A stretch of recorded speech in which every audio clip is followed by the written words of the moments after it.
Coming to you from the city of the weird. Exploring topics from the esoteric and unexplored to dimensions unknown. Shining a light of truth on the darkest corners of our reality. Welcome to the Curious Realm.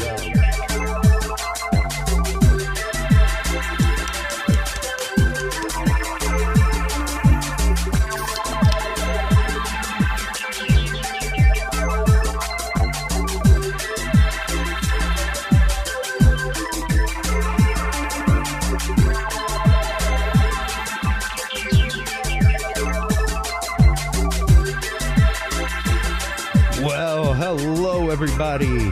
How you doing today? Look at that. We have a camera this week. All that good stuff. How about it? Oh, let me brighten that up. There we go. How's everybody doing today? Chris Jordan here. Coming at you live from Austin, Texas. Just had a little hiccup with the Facebook action, but we'll get that up and going here in just a minute, folks. Welcome back. I hope everybody has been doing well. We had a fantastic time couple weeks ago over at the Falk Monster Festival. Thank you so much, Craig Woolheater, Lyle Blackburn, Daniel Allen Jones, Ken Gerhardt, et al. For a fantastic event. It was really great. A fantastic day full of fun, full of talking, full of fellowship. Speaking of fellowship, I want to thank my friend, my good friend and listener out there, David Paul, for my Khonshu. I can now avenge the night, as I am destined to do. Not many people out there have their own Khonshu Shakti, but I got one. David Paul made it for me for the studio here, so let's welcome Khonshu to the studio. Big Moon Knight fan. Always loved that series. So I have been thoroughly loving that. Speaking of things I'm loving, let's go ahead and hop on over to the Facebook and check out some of the news of the week. News of the week brought to you by Facebook, everybody. Our Facebook group, Curious Realm, come find us. 20 years! Hot dog! Ghislaine Maxwell was actively sentenced in prison for sex trafficking. Finally.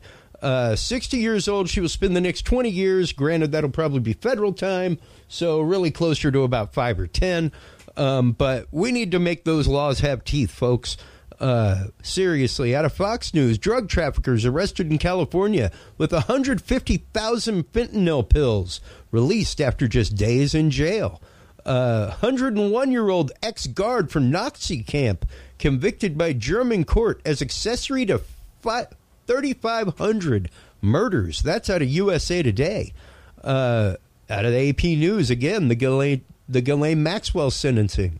Absolutely awesome stuff from our good friend Gretchen Cornwall.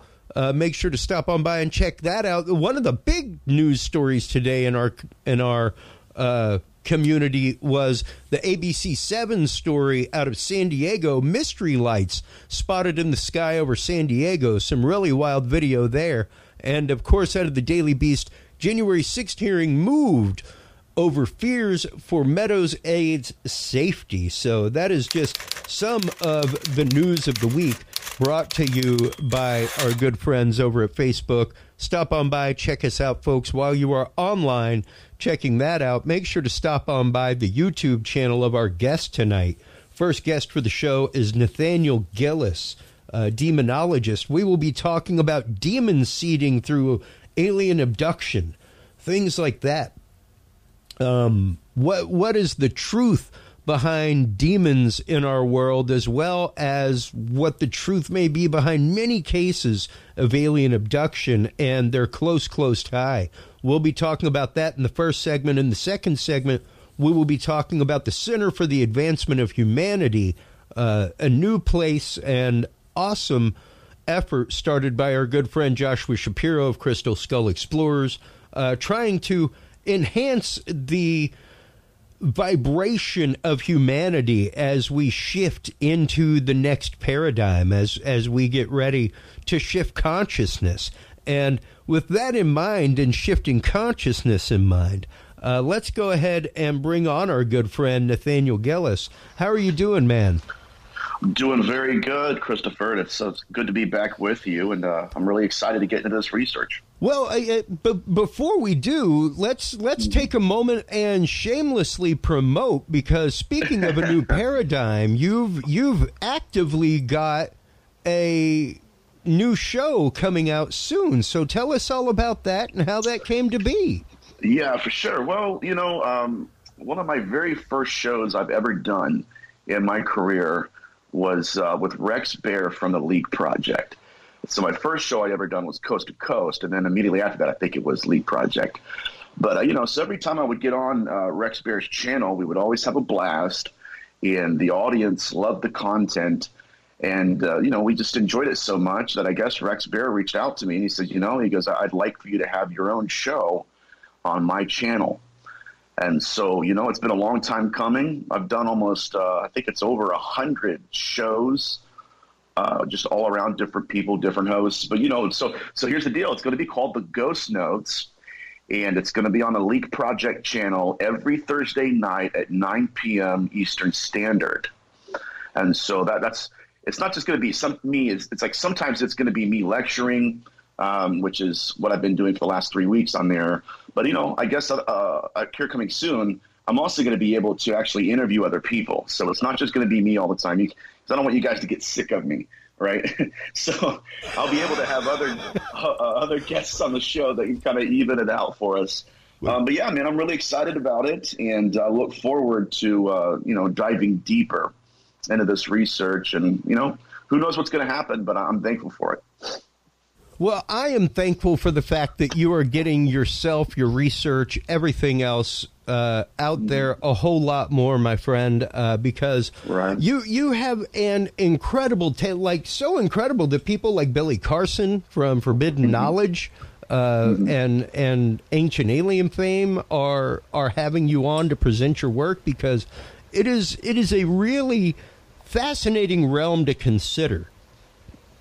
Right. When it comes to the possibilities of alien abduction, because it's one of those, there are so many cases of alien abduction that are individual, even though they have similarities, that it's hard to just dismiss them as mass hallucination or anything like that. So let's start getting into the root core of this topic and start cracking the nut of the tie between alien abduction and demons and demonology. Correct. I think there is an intimate connection. And whenever I talk about this subject, there's always people out there that, whatever happens, no matter the amount of the research, no matter the intimate connections and parallels between the two subjects, they just don't want them to be demons, period. And I think that it's a little bit more complicated than just asking the question, okay, are they demons or are they aliens?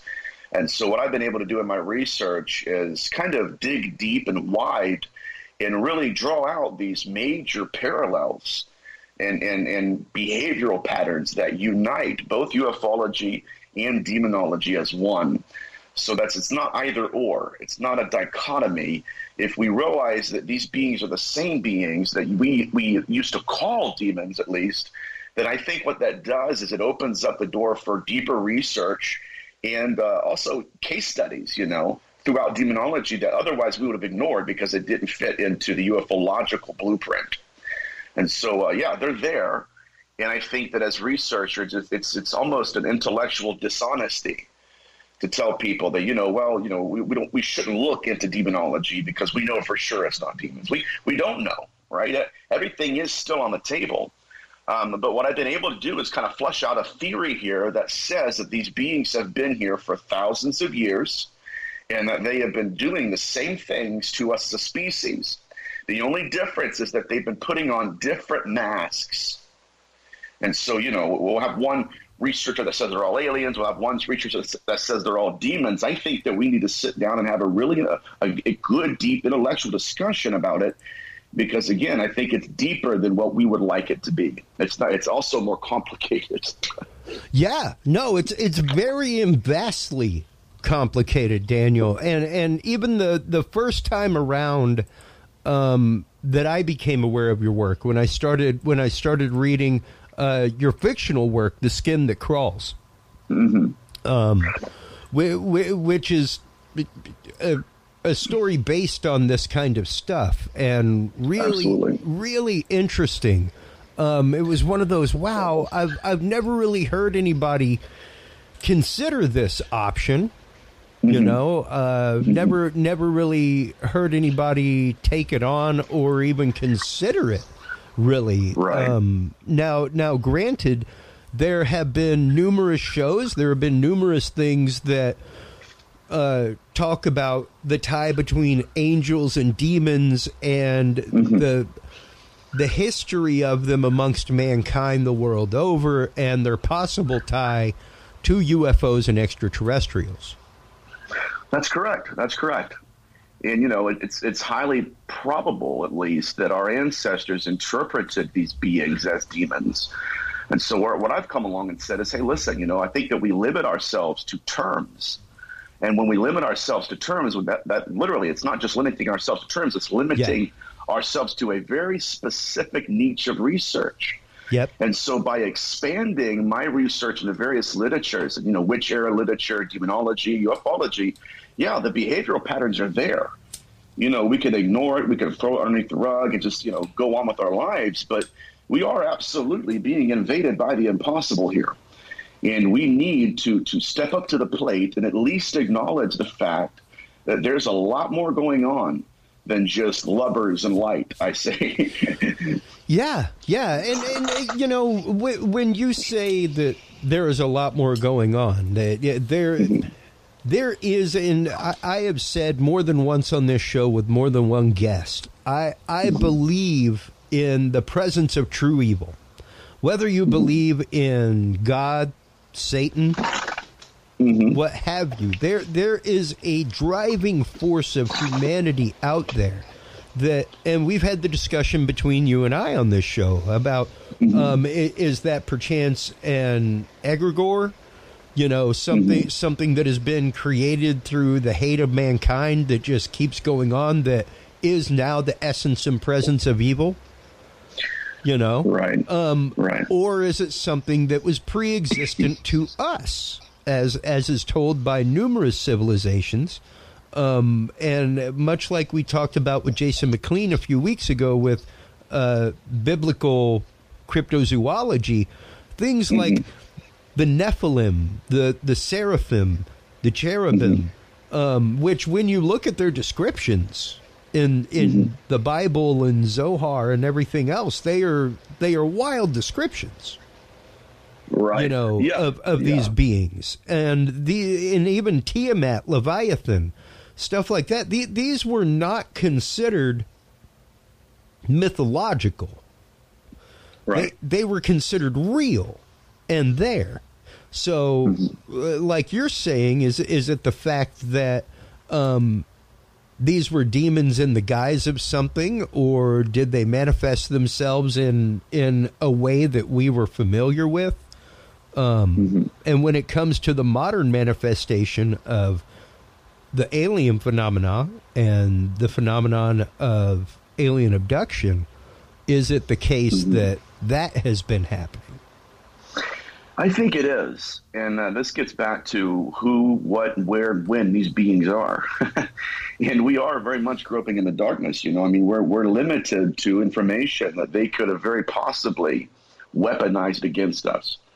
You know, as I was talking to a psychologist the other day, and his position is very interesting. He believes that the majority of abduction accounts are abductions that occur from people being out of their body, where these beings will peel the soul from the body, and these individuals will think their entire abduction account is going on in like the physical realm.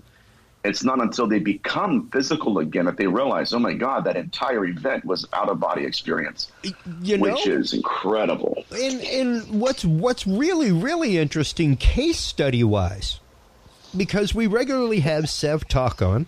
She was just on last week, promoting the upcoming MUFON Symposium in Denver, but also talking about recent case studies and recent cases. She is one of the experiencer response team.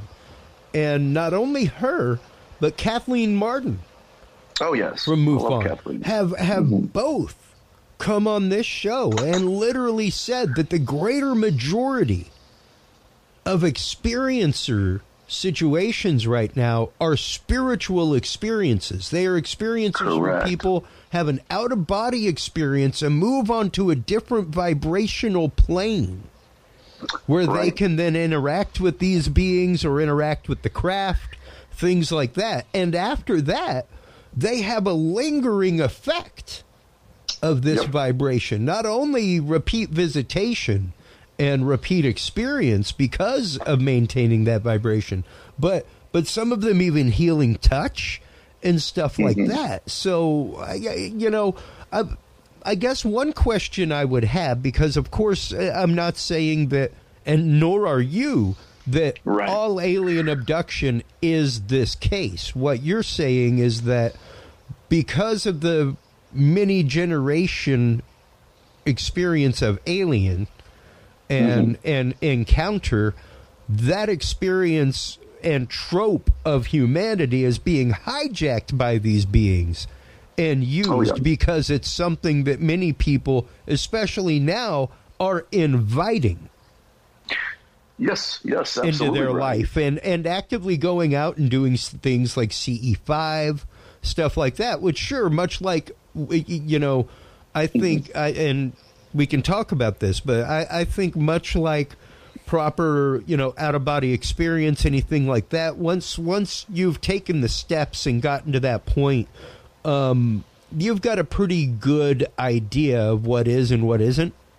And I think that it's kind of the same way with the CE5 experience, where because of the mass of people, you're much more likely to be in a safe experience than doing it by yourself. That's just me. I agree to a certain extent, absolutely. I just think that there is a danger in unlocking our own selves to the mercies of whatever these beings are. Yes. I had a remote viewer I was actually working with his son, and I tell this story often because every time it just blows my mind. Like every time it's like, oh my God, it's like I just heard it. But he was meeting, this man was going into trances and meeting what he considered to be his guides. And one night he was out of his body and he was communicating with these beings. And by all accounts, I mean, this sounds just like a UFO abduction. He said that he was in a metallic room and these beings flanked him on the right and on the left. And but he also said that, this is very interesting, he said that these beings did not seem to be his guides. He said either that was the case or that these beings were his guides, and they were just kind of leading him along in the deception the whole time. But he said whatever they were, he said they changed their appearance to something inhuman. And then he said next thing he knew, he slammed back into his body, and from the subdermal area of the skin, underneath the surface of the skin, these beings carved religious amulets into his chest. No. Now, guys, this is getting deep and it's getting dark, but let's go ahead and pull the trigger. Please. I have evidence from a Brahmin mage that he was talking about these high magicians of high magic, who would carve religious amulets in Egyptian hieroglyphics. And he said that, number one, he said not only was this angel magic, he said, but whoever is operating in that dimension, they will use Egyptian hieroglyphics as a ritual. Interesting. And so what I'm looking at now is that the potential of these beings performing rites and rituals. And I think that if that's true, then I think it also gives us a better foundation for understanding why it was that Jack Parsons and Aleister Crowley both conjured these beings, but they did it by virtue of, guess what? High magic and rituals. Yes, I was huge. I was just going through and bringing up my Kabbalah Unveiled and Mystic Grimoire of Mighty Spells and Rituals. And I've got a few more books like that here in my here in my esoteric library of things. But one of the things that I immediately thought of when you started talking about these people conversing, because don't get me wrong, when I did my dream work, I had a wizard that I would go and meet, and this was a spiritual guide that I manifested, that I gave the bounds to, and somebody that I looked for that was basically a version of me out there. I was not conjuring and trying to contact specific beings, anything like that, as opposed to Aleister Crowley. And let's start getting into that real quick, because you said that some of your more recent work, this is in our pre-show conversation, folks, you said that some of your more recent work focuses around Aleister Crowley. And he's always been a fascinating individual to me. We literally owe the entire New Age movement just about to Aleister Crowley. Oddly enough, him and the founder of Scientology, like the two of them together, ushered in the New Age movement. Really wild. And both of them have a really shady background. Both of them have backgrounds in intelligence, things like that. But the first thing I thought of was Lamb. And I'm bringing up a picture of Lamb right now, which was basically the critter that Aleister Crowley had more sessions with than anything in his practice of high magic. And was really his spiritual counselor, and a being that he trusted implicitly. So let's talk about some of these beings like Lamb. What are they? Where do they come from? Are they beings of old, like jinn, like Solomon was given control over, or are they, much like I was positing before, egregores, where it is kind of a creation of a mass mind? Right. Well, I think that this goes back to a man by the name of Paracelsus, and he's a philosopher, and he had created a being called the homunculus. Yep. And the homunculus, by all measures, is a small statured man, or it also has an indication of an embryonic creature. It's the same thing that goes with the Hebrew word golem in Jewish mythology. These are the same beings here.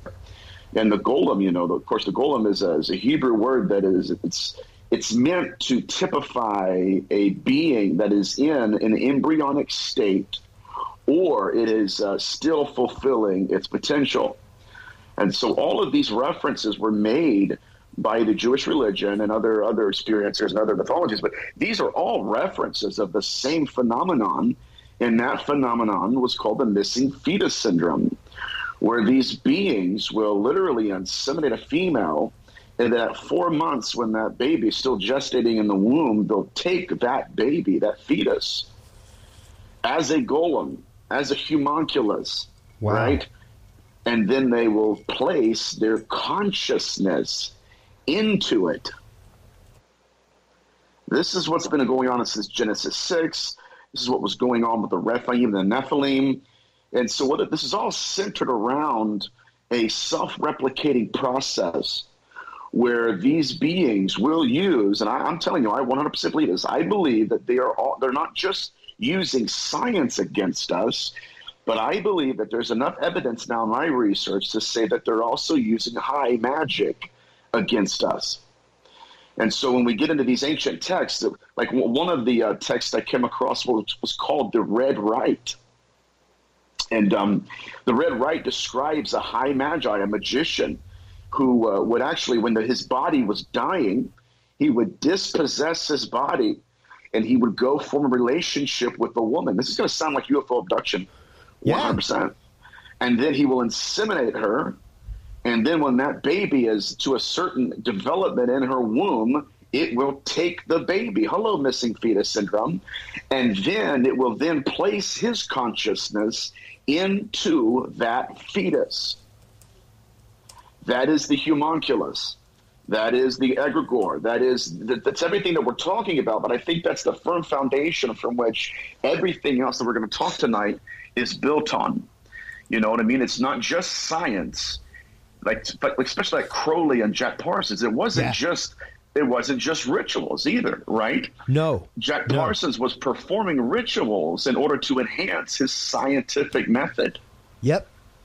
So they're both hand in glove, and I think that we need to really understand that and get that into our psyche when we're discussing these beings. Well, and I think that a lot of people confuse high magic with witchcraft. Correct. Number one, which witchcraft I would go as far as to say is much more of a lifestyle. Mm-hmm. High magic is much more esoteric. You aren't going to find it amongst common people. You aren't going to, like, maybe one out of every 50 practitioner of Wicca might be a practitioner of high magic, or might be studying something like the Kabbalah of the Golden Dawn, things like that, which, once again, tracing right back to Crowley. Absolutely does. You know what I mean? I mean, it's good research because it's sound and solid. It's fantastic research, and I tell people all the time, you know, even going through and reading the Satanic Bible, which is somewhere over here. It's the fact of it. It is understanding a mentality, and understanding the depths to which somebody believes. And the only difference with the Church of Satan, things like that, is that you believe in yourself that much, you know, and the self is the most important thing, because the self is the most enlightened thing. So yeah, it's interesting that you have these two camps of thought: the Christian concept of not having self, and then that, you know, right? When at the same time, that would be much more akin to not being possessed or being able to be possessed, because you are so much more aware of self. Correct. That's why your demonologists in antiquity believed that possession was the byproduct of emptying oneself.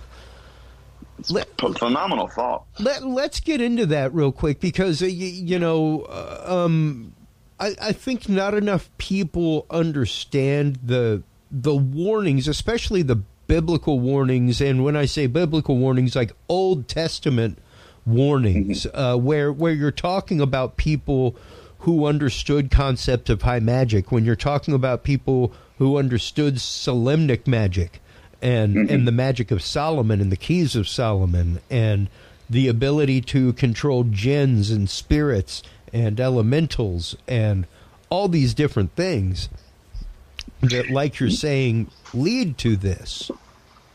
Oh yeah. And these are very powerful people. Yeah. I mean, extremely powerful beings. And there's two things that it specifically warns about. Number one, sorcery. Sorcery, which is some hardcores will even interpret things like having a drink or imbibing marijuana, things like that, as a form of sorcery, because you are intending to put yourself on a different level. Right. You're trying to look into the darkness and hope that the darkness doesn't look into you. Sure. It's dangerous, you know, and I mean, this is a big, extensive subject to get into, but people need to realize that if these beings are performing high magic, if these beings are initiating experiences into a mystery school like Jim Semivan thinks, then the conversation that we need to have is changing drastically, right? I mean, it's no longer just, okay, they're extraterrestrials. What now we have to ask the profound question of, what are they then? Yeah. Right? Why are they using seemingly rituals and abduction accounts against us? So, and what are their capabilities? I mean, it's not an accident that these people are using ritual magic to communicate to them. It's not an accident. And so it's almost like it's a highway, like a frequency of some sort.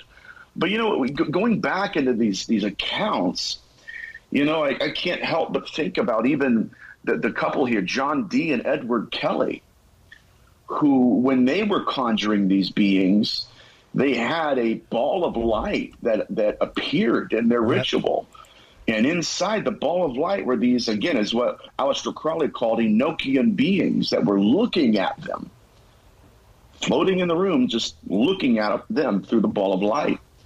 I mean, it goes on and on. I mean, we can even go to the skull experiment when they're in the middle of their seance. A small metallic UFO appears in the room, and these small homunculi or homunculus beings, right? These fetuses that they're using. That's what I believe they're coming from, and they are. But they were in the small UFO, Christopher, floating in the room, and these beings are staring at the people that were performing the ritual. Wow. So this is all intimately connected. Well, and I have for the longest time warned people, especially those wanting to get into paranormal research, those wanting to get into ghost research, that kind of stuff. Feel free to go out and put out a recorder all day long. Record sounds, that kind of stuff. You know what you don't do? You don't go out and ask questions to Bigfoot. You shouldn't be, as the Old Testament says, and once again, people very familiar with high magic, whole priesthood of Levi dedicated to it. Right. The whole order of Melchizedek was mystic magic. When they are warning specifically about do not converse with the dead. Right. Do not practice sorcery. Do not practice sorcery and converse with the dead. Like even devils speaking themselves. Like just in case we were clear, don't do both of them at the same time, too. Exactly right. And it's interesting because now you have shows out there literally encouraging people who have no idea how to discern one from the other, no idea how to deal with something if they are pushed, if they are confronted, are they spiritually able to deal with it? And I don't care religion or not, man. JC, assemble, I don't care. Are you spiritually able to recognize that, deal with it, and leave? Correct. Correct. And we literally have shows out there encouraging people to go cliff jumping. You don't have to know how to swim or know any rescue swimming. Just go cliff jumping. And it's kind of disturbing to me. Because especially if you're since you were on last, one of the many things that we've talked about with a lot of people, experiencers and everything, Nathaniel, is the downside of these experiences. Like you were saying earlier, you would think that in this day and age that you would have more people who are open-minded to so some books fell off my shelf the other night. That kind of stuff. No, not necessarily. Most people are more than willing to call you crazy. That's 80% of the public willing to call you crazy to your face. So how can people start to recognize these beings? How can they start that road of discernment as we kind of move into the second half of the hour here? Let's start turning it toward what we can do to wake ourselves up. And, wake ourselves up. Because when you're woke up, the people around you tend to wake up, folks. And you don't have to go around proselytizing. You don't have to go around preaching it from the mountain like Nathaniel. All you got to do is walk the walk and live it. Right. And what can people do to start discerning the difference between these things? Start discerning the difference between entities, even in their dreams, things like that, that may be creeping in because there's a familiar trope going on, and there's a window of entrance where all they need is the invite, like the vampire from Lost Boys. Like, just open the window, Johnny. Come on, just open the window. It's all gonna be okay. Like, how do people start to discern that? Well, the first thing I would suggest is don't invite them in. Don't invite them in at all. And I think that just goes to show you the danger that we face and the kind of disadvantage that we're in right now. I even know people that were adamant about ghost hunting, avid ghost hunters. We did it every day. They go to, cemeteries, houses, all that stuff. They thought it was really cool until they have a really negative experience. And now they're proponents of not even investigating. You know what I mean? Sure. Because, we really do not know what we're dealing with. Were they a casual observer, or were they an inviter, though? They were somewhat of an inviter. They would go out, and it wasn't like a conjuring of sorts. But it was asking questions. Is there anybody here? Right. Don't you, and it's... you're like shooting flares in the sky. It's kind of one of those things like, my kid goes to this elementary. Like, how much information are you giving the creepo following behind you in the car in the morning? Right, and it's not like we can control the phenomenon. No. It's not like we can, control these beings. They do whatever they want to do to whoever they want to do it to. And I think that it's dangerous to a degree. I mean, look at even Aleister Crowley. Crowley warned Jack Parsons and said, dude, even though you're a high magician, even as intelligent as you are, these beings do not know you like they know me. Yeah. And I think that a lot of times, especially people that have like dark attachments, I think that a lot of these people have went out to houses that they should have never been in.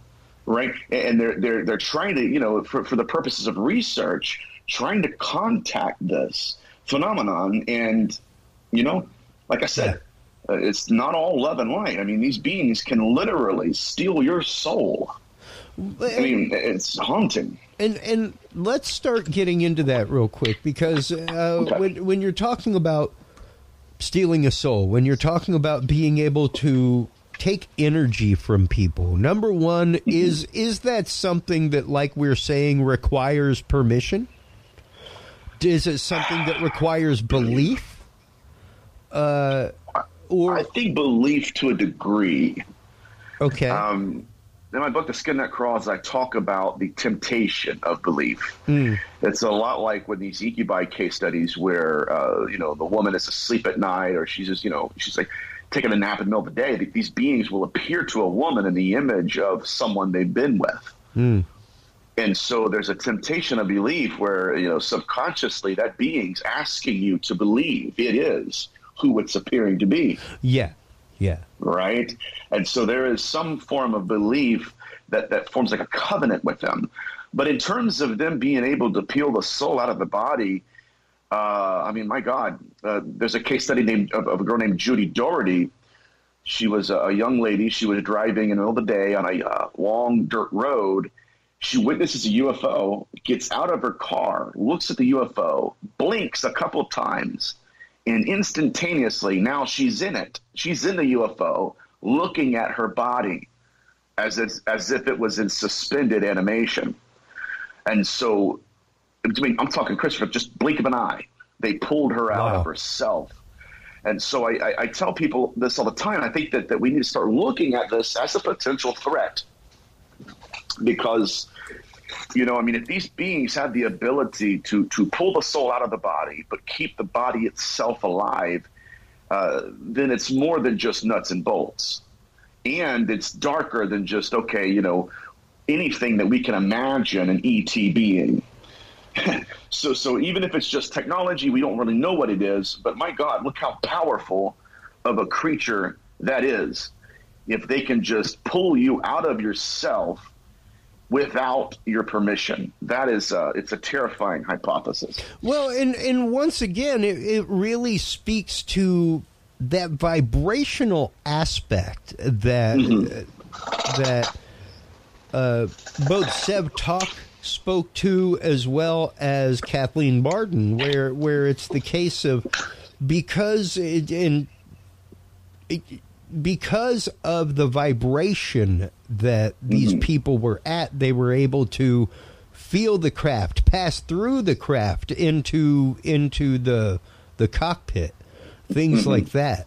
So yeah, I mean, and not to be too much of a nerd, but just the same way that the Flash passes through objects, you know, it literally is all vibration, everything.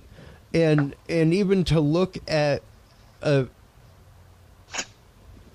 desk, the desk I'm at right now, this microphone, it's just repulsion. This is 90% empty space. The rest of it is the repulsion and vibration of atoms against each other that I'm feeling.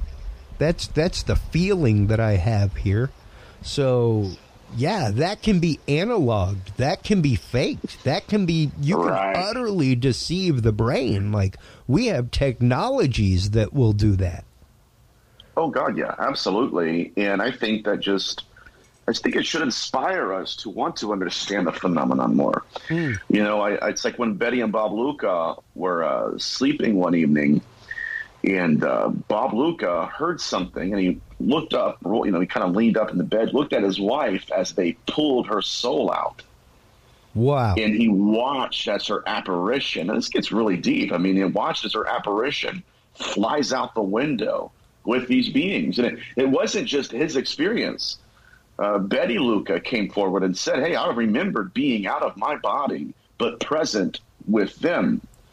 And so I think that it speaks, as a researcher, I think that it speaks to them being of a spiritual nature in the sense that it understands the soul, right? It can manipulate the soul. And this is a potential threat that I think that would eclipse anything that we've ever imagined. I mean, it's far darker than even Stephen King's imagination. Yeah. You know, and it's occurring. This stuff is real. And I think it does represent a danger to us. I would definitely say that it represents a danger. Now, granted, we just had a fantastic UAP hearing about the dangers and how we'll be getting more money for investigation, things like that. What do you make of the current movement of UFO, UAP disclosure, the government's line that they are towing, and what it means for your research, and how do the two tie together? Well, I think that what they're doing is they're telling us the truth in the sense that they're saying, okay, we do have UFOs on camera, right? Sure. We have recorded them on our radar and on sonar. But I also think that they're employing what Bud Hopkins used to employ a lot of times. Like, Bud Hopkins would go tell people at conferences that he has UFOs that had symbols on the craft. Yep. And then he would give them pictures and and drawings of fake symbols. This is brilliant. And so there was some misdirection there, but what he was really trying to do was filter out the frauds. And so when he was telling the truth when he said, okay, yeah, I do have symbols that we found on crafts. But when he was lying in the fact that these are what the symbols were. And so when they asked him why he did that, he says, because I want to know the people who were just going to say, oh, yeah, I saw that, right? And he's like, I can easily see through the story because, hey, I just made these symbols up. It's impossible, right, for them to be the same symbols. However, he said there are more than one event, more than one case where people would show up to his house and say, hey, listen, I don't know if you have anything like these symbols, but this is what I saw the other night. And sure enough, Those were the same symbols that he had in his secret archive. Wow. And so what it strikes me as is I really think that that's what our government is doing, but I think it also asks a deeper question. If these things, if these UFOs that they're showing us, if they're not truly unidentified to our government, then what do they really have in their files, right? What are they calling unidentified? That's what's really interesting to me, because a lot of this stuff, it is misidentified to us. We always wonder, okay, oh my God, that looks just like a UFO. Well, so like, we say all the time on this show, number one, we are here to demystify and untangle, not to further entangle. Like, sure, we may throw a hypothesis or two around because that's what you're supposed to do. This is an open think tank of ideas as to what's going on. However, it's strange to see what has come out. It's strange to see the dialogue happening. I guess it's not that strange to see the dialogue happening of threat. We need more money so that we can take care of the threat. We need laws to take care of people who are saying these things. And what do you think about the fact of, laws even regulating folks putting out their testimony about their experiences? Well, I think it does kind of, I don't know, man. I'll just be really blunt here, man, because it does concern me deeply. I think there is a movement in the field that they literally, they go out and they doctor the data. They do it by either changing the testimony or by silencing negative experiences or just by completely omitting negative accounts from their data. If to a degree, they're like, okay, if I don't acknowledge it, it must not be happening. Yes. And it is occurring. And what's interesting about that is, whenever I do these lectures and these shows, man, like I said before we actually went on air, I get tons of messages from people who say, like one lady specifically said that she was going to be included in a study, included in a documentary, until she got to a certain part of her experience, and they told her that it was too negative. And so they declined their offer and said, we before we were going to have you on, but now we're not. And so I think that's true, because if they're doctoring the data to that degree, then I think that a lot of researchers have been basing their findings on doctored data. And it's like, you're building your house of research on sand. It's going to fall apart if the data isn't honest. Yeah, absolutely. And that is one of the things that we bring up all the time, whether it's cryptozoology, whether it's search into UFOs, UAPs, whether it's, even the work that Caroline Corey's doing into ESP, extrasensory abilities, that kind of stuff. You've got to come at it from an open mind, because if you're coming at it from a closed mind, period, you have shut down science to begin with. Right.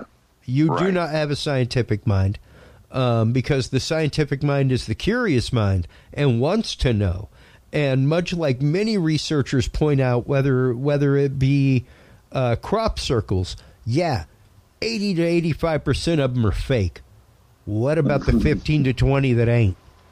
Right. There only has to be one. Yeah.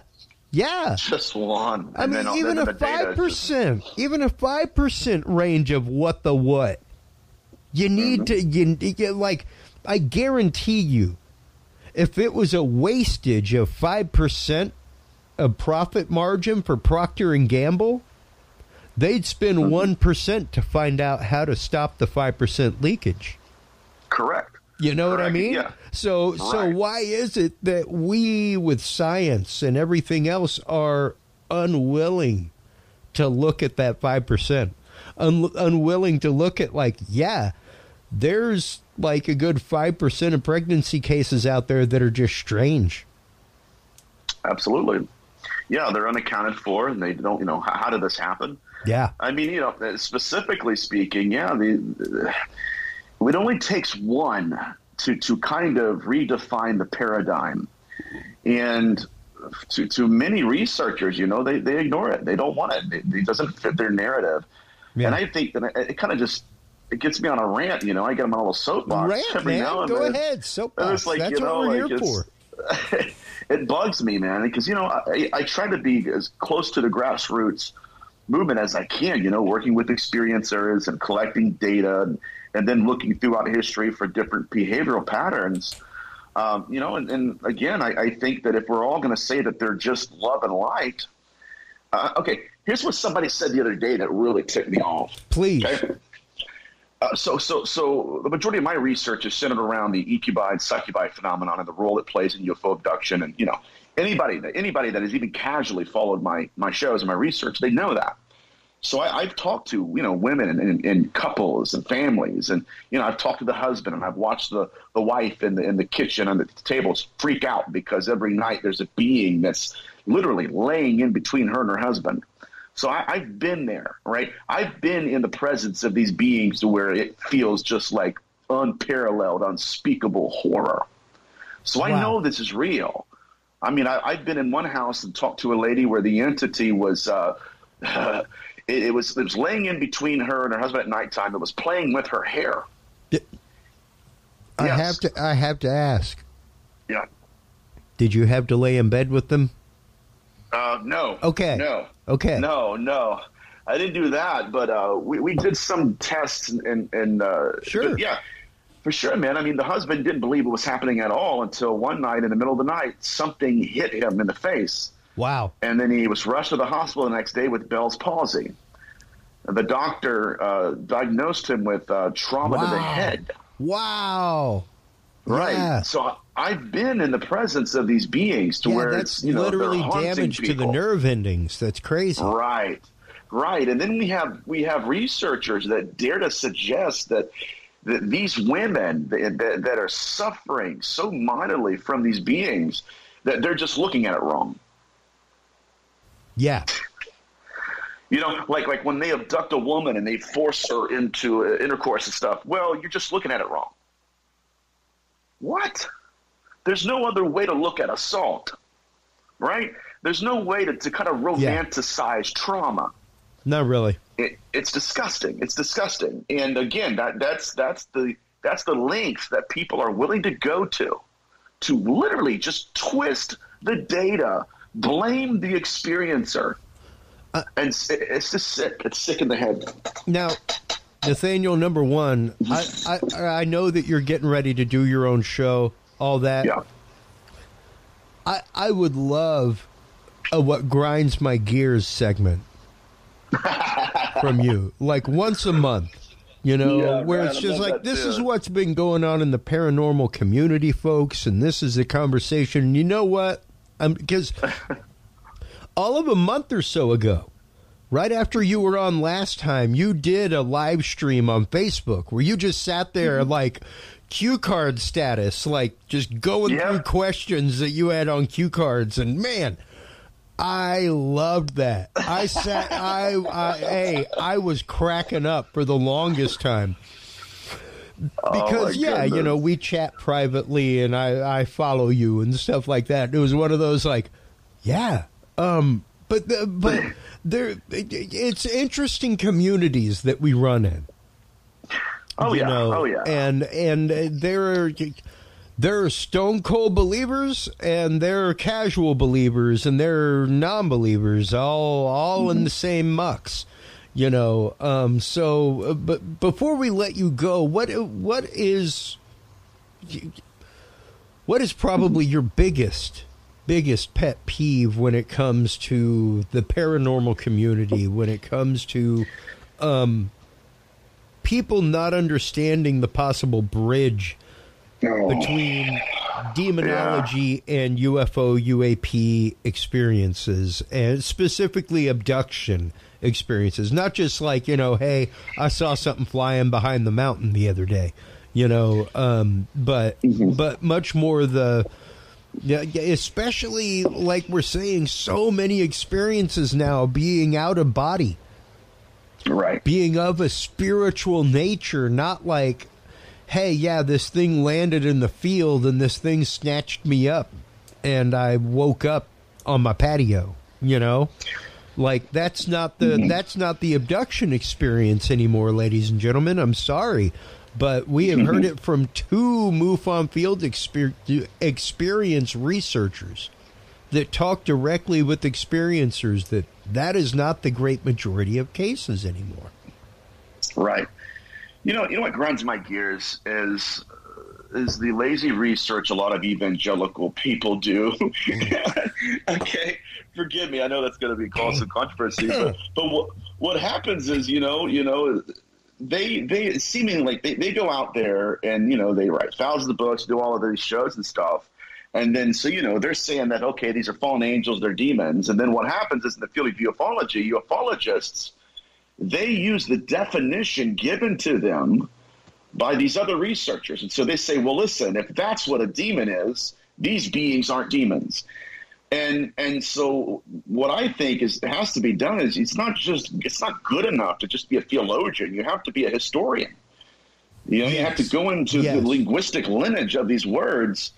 And, their shoddy research inspires responses from other ufologists who are saying, listen, that doesn't add up at all.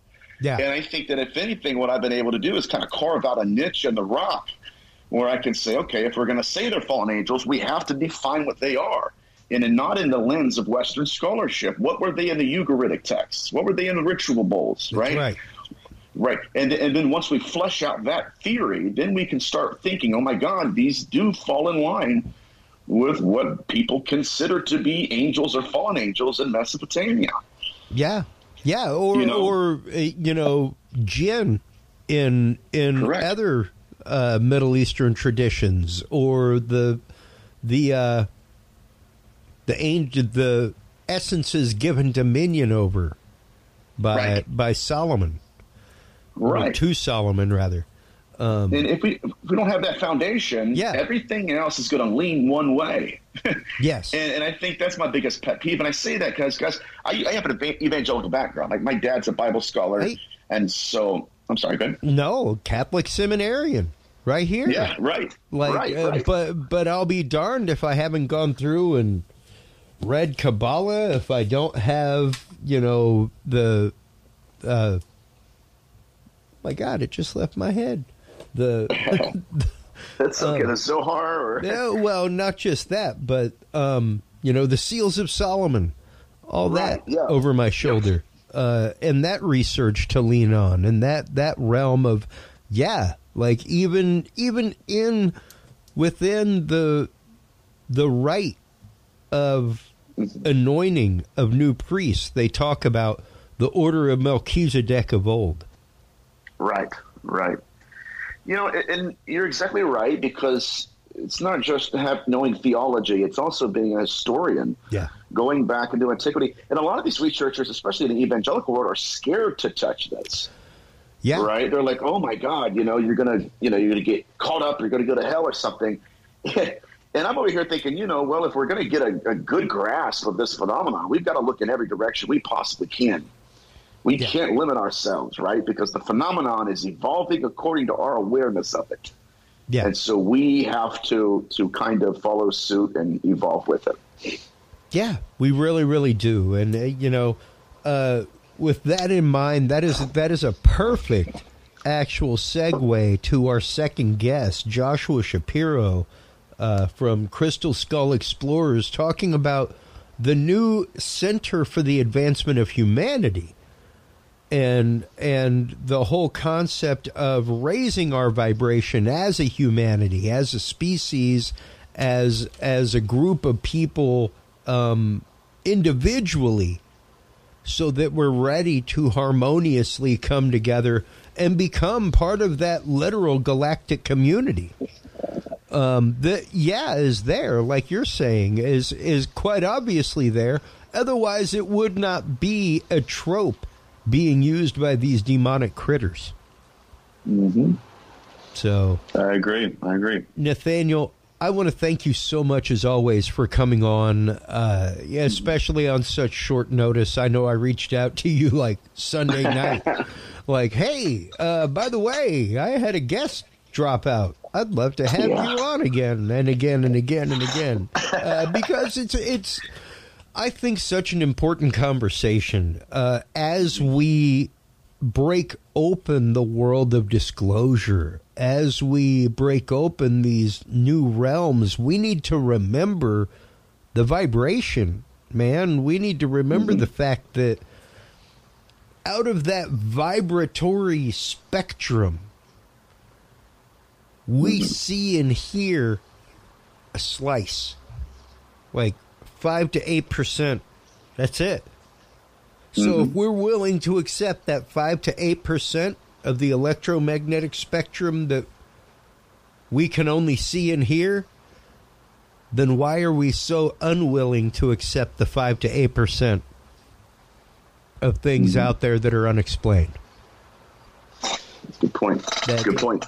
You know, that's just where I'm at. So before we let you go to commercial break and come back with Joshua Shapiro and the Center for the Advancement of Humanity, it is time for shameless self-promotion, as always, Nathaniel. So let everybody know where they can go to keep up with you on YouTube, where they can go to find the new show, all that kind of good stuff. When is the new show coming out?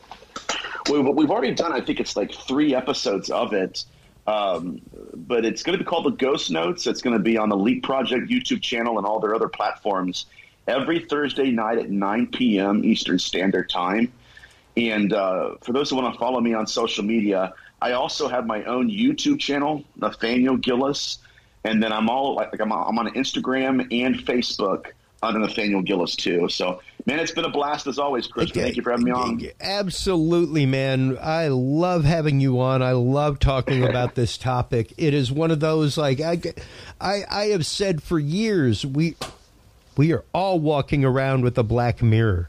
Every one of us. We sleep with one next to our bed at night. The question is, do you sleep with it black screen down or black screen up?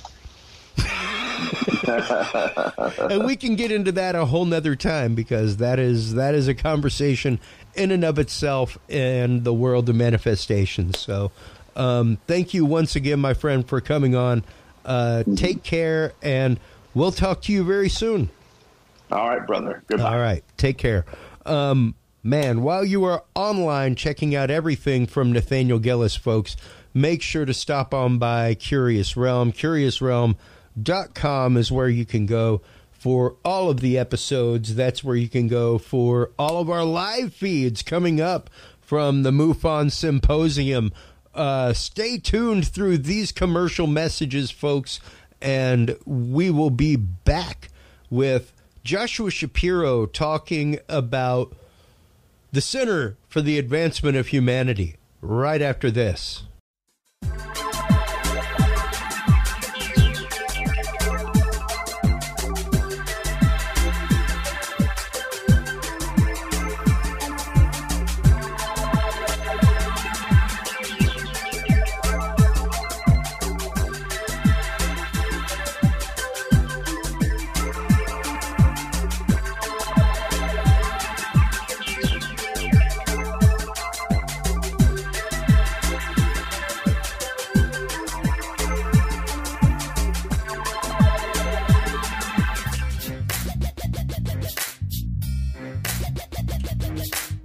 With the rise in attention to the health benefits of cannabis and cannabinoids, including CBD, True Hemp Science has become one of the premier providers of full-spectrum CBD and CBD-related products.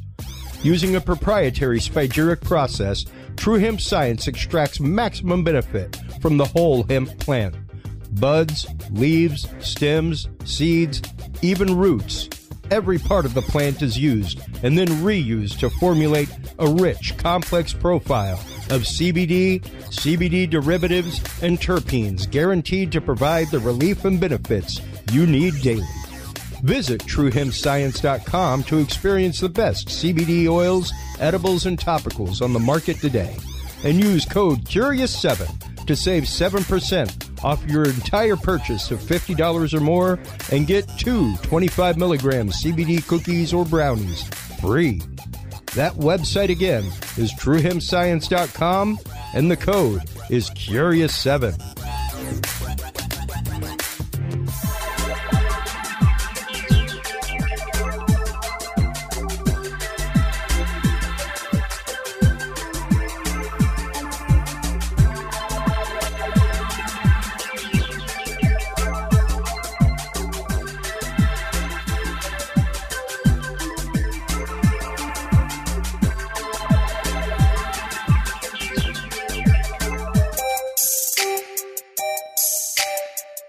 Have you considered starting a podcast?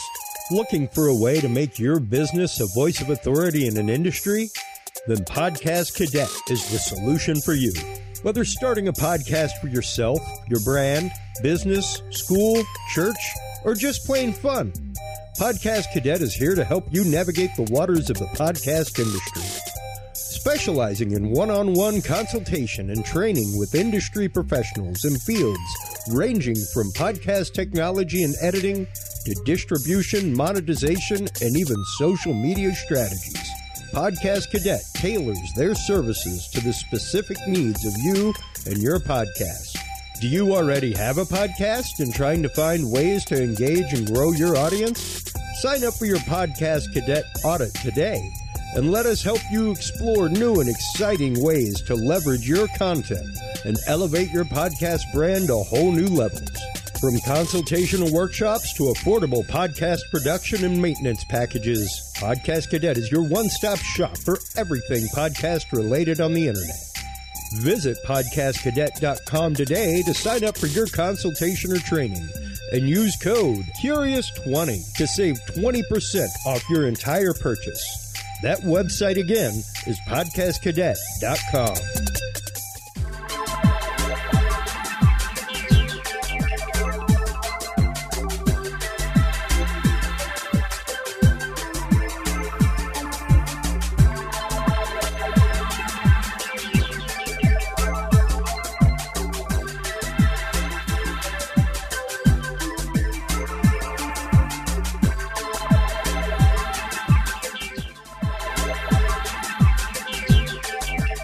The Curious Realm Podcast is your source for the latest and greatest news and events in the world of the paranormal, esoteric, and forbidden knowledge. And there's no better way to spark the conversation than with items from the Curious Realm store. Choose from fan favorites like hoodies, mouse pads, coffee mugs, and more. Buy books and items from your favorite Curious Realm guests. Get your hands on the latest gear for paranormal investigations and experiments we discuss on the show. Open your web browser and stop on by the Curious Realm store at curiousrealm.com/store to buy the latest Curious Realm wear and out-of-this-world gifts for yourself, your family, or a mind that you want to open. That website again is curiousrealm.com/store. Well, hello, everybody, and welcome back from that commercial break. Thank you so much to our amazing sponsors out there. I want to thank you so much, WebWorks Wireless. We will be using you this upcoming weeks in the MUFON Con coming up in Denver. We just had Sev talk on last week, talking about the big MUFON symposium that Curious Realm is a sponsor of. WebWorks Wireless will be out there with us, providing our live stream to our website.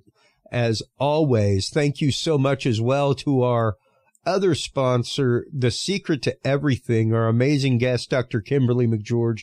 She is your number one source for spiritual change, frequency healing, and consciousness shifting. Stop on by thesecrettoeverything.com.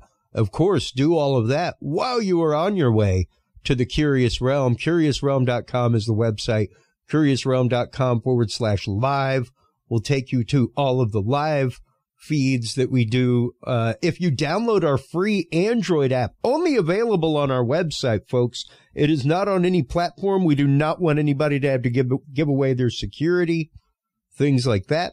So as secure as possible, it is a direct download to your device. Stop on by, check it out. You can get all of the live feeds directly on your website.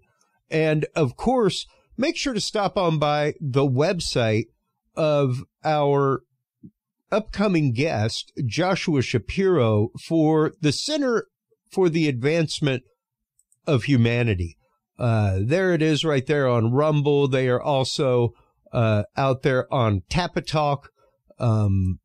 Welcome back to the show. Joshua Shapiro, tell us a little bit about the Center for the Advancement of Humanity, what it is, and what you guys are all about. What is the mission?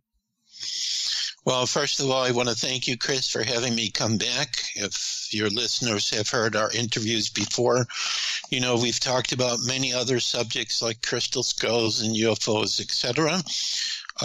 The center is the latest project that I've been working on since about March of this year. And it kind of is in an idea stage right now, although there's quite a few of my, I would call them extended spiritual family, who believe in the vision of this center and what it represents. And basically, the Center for the Advancement of Humanity is to help with sharing the most powerful and most important information, mostly from a spiritual perspective, of what is happening in our world, of how to help people to learn more about their true essence, their divine essence, if you will. And there's many different subject matters that we're going to be covering. We're going to have different departments and people and centers all over the planet. This is our vision of it. And so for right now, basically what we're doing is finding extended family in different countries around the world who are helping us to anchor the energy of what this center will be about. And I think the center, too, is also going to be kind of like a mirrored expression and is going to grow and build as more positive change starts happening, as more of the advanced technologies that we have behind the scenes starts coming out to people, the prophecies of moving toward a golden age. All of these things we're going to be involved with and participating in, and trying to take it's basically what's going on right now, although you're not going to hear anything about this from the major media, is a redistribution of wealth. That a lot of money and funds that, you know, we've worked hard to accumulate in our lives has basically been stolen by a very small group of individuals, whether you call them the elite or the globalist or whatever. And these funds are going to start coming back. There's a new financial system that, according to, you know, what I feel and also what I'm reading on Telegram, is in place, which is called Jasara, which is going to, you know, revolutionize everything so it's completely fair. They're going to be using new advanced technology so money cannot be stolen. I think it's going to be key to your DNA. So like when we have these new computers that will access this advanced system, it will automatically recognize you and immediately link you in to your own, you know, bank accounts, and there'll never be problems. So a lot of this may sound like fantasy, but I've had some spiritual experiences that show me that this is where we're headed in the future. And so because of that, I'm kind of building the center to prepare. So as these magical openings start happening and as the truth starts coming out, that our center, you know, the advancement of humanity, that we can support great information for people in every form of media that will exist, whether it's, you know, books or documentaries, or ebooks, whatever is available. And basically, I'm prepared myself to, you know, donate all the information I've been collecting since the early 80s when I started being an Aquarian Age networker and turned into a Crystal Skull Explorer. And kind of the vision is we're here near Atlanta, as I keep seeing that eventually we'll have our own building and start to hire people. In other words, this is not going to be done volunteer. This is going to be a regular type of business. Of course, we'll have some free products, like I have 6 free ebooks, which, of course, your listeners are all welcome to, and we can talk about that towards the end. Absolutely. So we'll have free things. We'll have advanced things. I hope we'll have a department for holistic health and healing, which would involve the so-called new technology with med beds. So we're really one of the new centers. I feel there will be many of these centers, but we will be one of the new centers coming out to totally support people in their growth in spirituality and having the best information available to them. Let's put it distinctly this way. I think that since we've all grown up in life, that the people who've been in charge of educating us about the history of our world and even the origins of our world, that we have not been told the truth. And so if that is the case, then as the truth starts coming out, because there are people who know exactly what's going on in our world, like, are we really having contact with galactic beings, which I believe we are. And we also have on our Rumble video channel, I interviewed 2 spiritual mediums. One had an Arcturian speak through her. And let's get into that real quick, because that is the conversation with the Galactic Federation Council, segment A and B. Let's get into some of that message, because Joshua, you have, of course, been on before talking about the spiritual messages channeled by crystal skulls, channeled by yourself through them. Yes. How many? The last time you were on was actively the first time that spirit ever moved you to speak on air on my show, which has happened to you before, but it's not a frequent thing. And I was very impressed by that. But the idea of this, and when you came to me, I guess it was a couple months ago, saying that you were starting this up with other people, I was like, this is fantastic, because much like the Paranormal Outreach Network that we just, or Opus, that we just talked to recently, it's that sympathy. It's that being able to know that you are in a place where you can share your encounter, where you can share the spiritual message that you have been given. Because that can be such a burden sometimes, to have had a revelation and have nobody that you can share it with. So the fact that you have gone through with other people to start up the Center for the Advancement of Humanity, I think is a beautiful and amazing thing, Joshua, and something that, like you said, Spirit has shown you that there will be numerous centers popping up. Yes, and the key is, like, what I'm trying to do right now when I work with centers, we have 2 that have said that they are interested to become sister centers. So, like, we would have a main center, which is the one that I would build first. And then these already are existing spiritual centers that are doing their own thing. But to show the philosophy of the future is when I go to them, I say, we're not here to change anything that you're doing. Okay. Yeah. We're just here to say, look, we're going to be developing different products and services, information, and so on. So you can pick which ones you might want that would work for the people that are visiting your center. And the only thing that we ask is, just to let people know that we exist, that you are a proud member. And in exchange, I believe that what's going to happen for us, and it's very difficult to prove because most people don't understand the new financial system, which I mentioned before, is that when that starts happening, projects for humanity and projects that are of a spiritual nature, I think are going to receive a great amount of this great wealth that's coming, so that we can help to educate people about many different subjects that could help them to have a very happy and amazing life. Because I believe that, from a spiritual perspective, if you are only living, like, let's say, a physical part, you have this spiritual part of yourself, which is very powerful, which connects all of us to the family of humanity and to Creator. And it's important to embrace both the physical and the spiritual in order to have a very powerful, happy, balanced life on Earth. And so this would be, our objective. So when we're working with these other existing centers, we, say we'll just be looking at how we can have ways to help each other.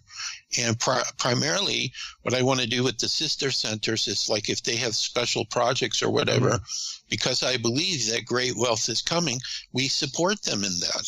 And in exchange for that help and support for them to create their dream and what they want to do, they just let people know about, that these network of centers exist. And the other thing is that people have been very delighted about the creation of the center is when I visualize when we get to the point where I can start actually hiring people and we can start setting up all our departments and even for myself just to have helpers, because generally, I'm a typical Aries. I do everything. And I haven't had, the funds to be able to afford assistance or whatever. I create the books myself. So sometimes I get help with, illustrations, etc. But mostly I'm doing it, so I'm kind of a jack of all trades. But what's going to be the key for working with us is I'm going to have one main question I'm going to ask people, or I'm going to have the department that'll be involved in hiring. And if the person doesn't know the answer to this question, then they may not be the right person for us to bring into the team. But you need to know what makes your heart sing. What do you love to do more than anything else? And so the idea is if I'm hiring people from that perspective, then when a person comes in to visit our center, the physical center, they're going to see all these people very happy and joyful, and they're going to feel a very powerful, uplifting energy, and they probably won't want to leave the center, because they're going to feel like, that we're very welcoming, we're there to help them, and this is the way that our world needs to be into the future. So I'm hoping that the centers all working together all over the world will be an example of, the future of humanity, that we're all working together. Yes. Because the key is if we each do what we love to do, every job, every task that needs to be accomplished would be covered all over the whole planet. Yeah. And a matter of fact, I also feel, too, that from the visions I've had of our future 15 to, say, 17, 18 years going forward, eventually we will no longer need money. Everything will be done through barter and exchange, will be free, etc. But you can't move from being where we are now, where we're accustomed to using money to pay for products and services, to all of a sudden not have that. So this period of time, I feel, is another thing the center is going to do, is to help people to adjust to moving from a world where we have black and white and conflict and so on, to a world where people are dancing and singing in the street, and the children of the future have no clue whatsoever and may not even believe us that we went through all these challenges and controversies. They'll go, Dad, Mom, Grandpa, Grandma, how could you say that? Look at our world today. It's so beautiful and harmonious. And so I feel like our center is tasked with being one of many to help people so we can move to take us into that beautiful future and that golden age. And for myself, that's all I can see. And so it's like, even though, I see, we got the war in Ukraine going on, and now we have the people protesting about what the Supreme Court did with the Roe verdict and so on, and these Antifa and the Democrats, and how they're, my opinion is they're literally destroying the country. I think a lot of people are starting to see that now, but that's my opinion. These type of situations are in the process of going away. And it's almost inconceivable for most people is how can we have such a world? There seems to be so many challenges. It's going to take us a really long time. I don't feel that. I think that the truth, whether it's coming from the light or the dark, it's getting ready to come out, and that there are people who've been working for many years, since probably JFK, I would say, and maybe even longer than this. Oh, sure. To bring our world to peace. And it's not just people. Galactic beings, too, are supporting us in this, but they have to respect our free will. Yeah. So exactly. And that's just it. I mean, even in our pre-show conversation and even in the conversation with the guest just before this, you know, like I was saying, America by definition is choice. Right. You know? And it's interesting that you yourself have chosen platforms like Rumble and the alternative platforms to take this message to, because, some of it frequently, especially now with the recent UAP hearing that just happened and the whole dialogue now of threaten the skies. What do we do about people putting out misinformation? What do we do about people putting out their own theories, things like that? Right. And they basically said, I don't know, you guys need to write a law about it. So, you know, how long is it before truths like what the Center for the Advancement of Humanity is trying to get out there are pushed down?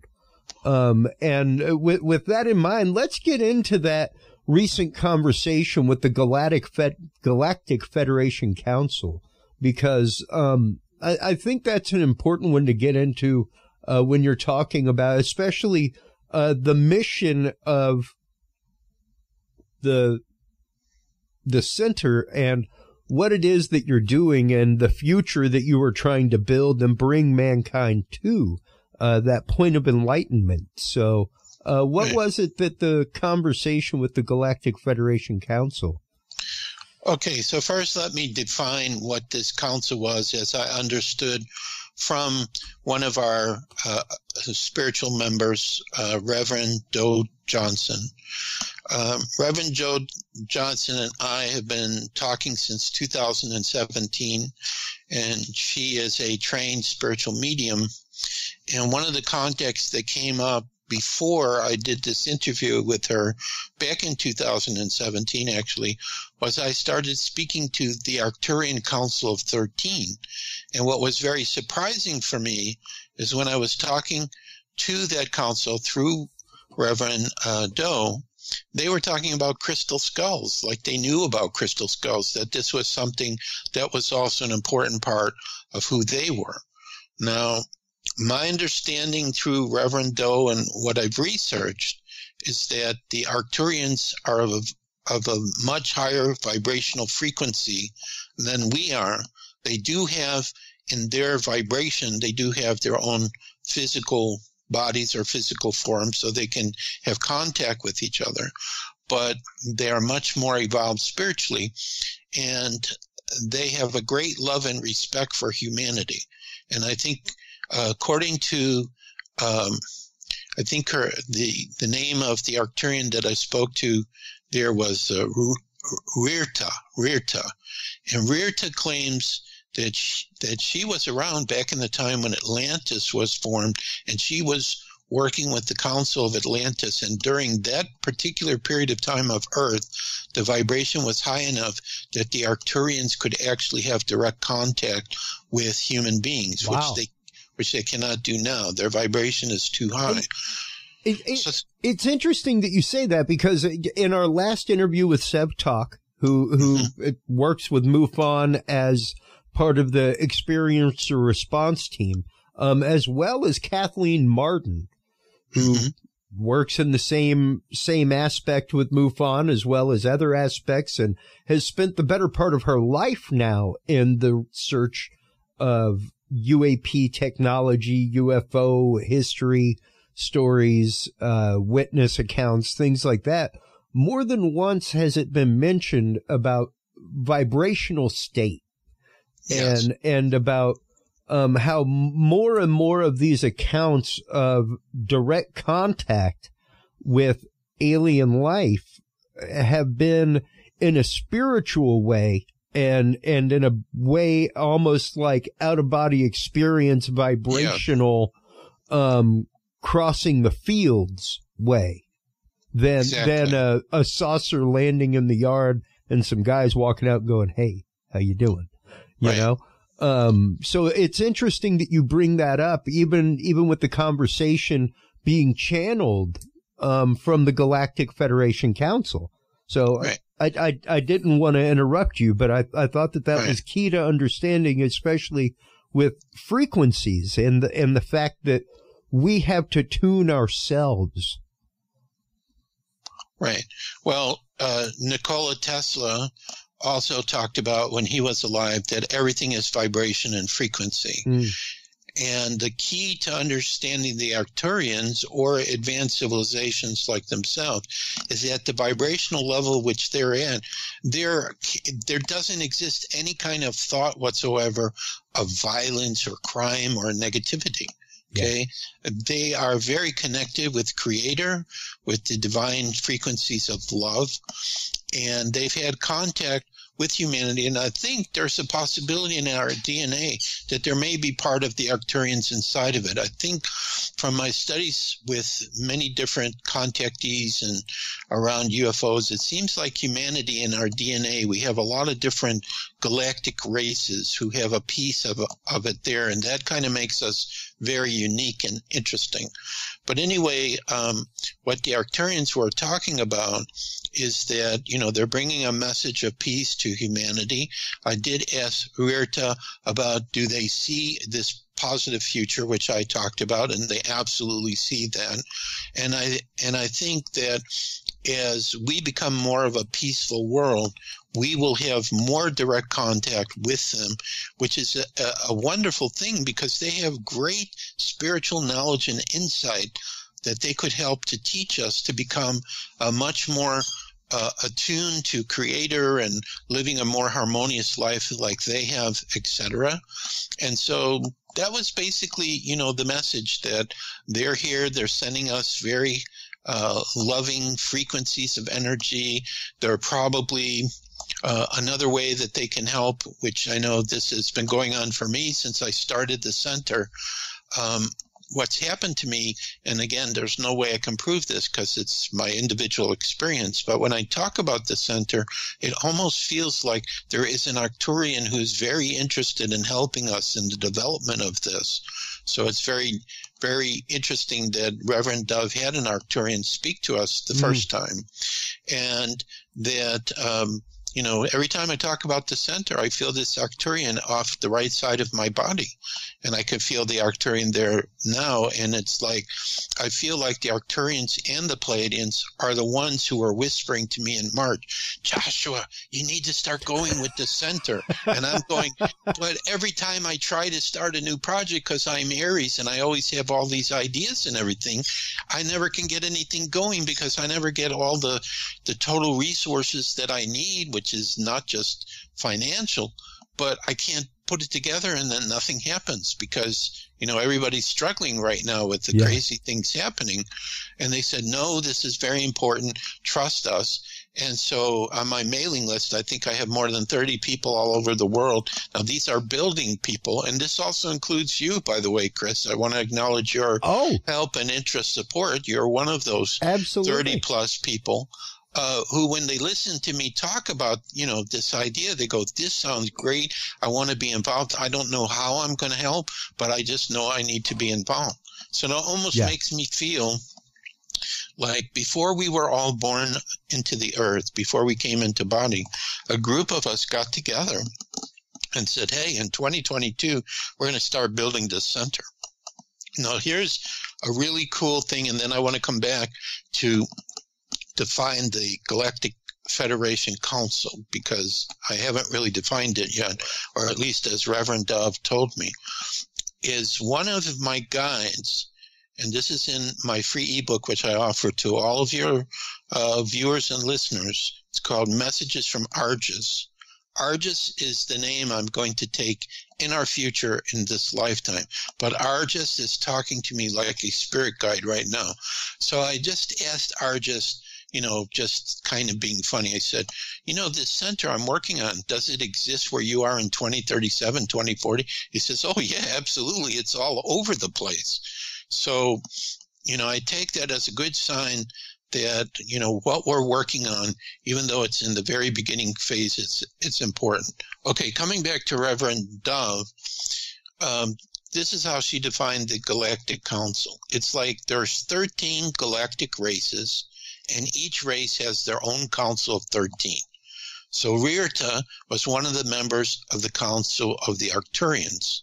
Okay, but the Pleiadians are there, and they have their own council of 13, etc. So the idea that Reverend Dove talked to me about, which she received from her contacts, is that we would do a series of interviews, and that we could have for each interview a different galactic race, a member of their council, stepping forward to give their perspective about what is their world like? Well, how do they perceive how the universe works? And then also give their opinion, as Rirta did, about what's happening on the Earth. So they acknowledge that they're very well aware of the challenges that are going on now, but they believe and they see, because, they can see things that we cannot see since they're in a higher vibrational frequency, that we are definitely headed to a very positive future. So that was a very good message from them, confirming, what I've received from myself through my own personal experiences. One being that this future part of me is showing me what life is like there, but he can't tell me how do I go from where I am now to where he is, because obviously if I knew that, it would interfere in my becoming Argus in the future. So, and Argus actually did write through me one time when I was in Brazil.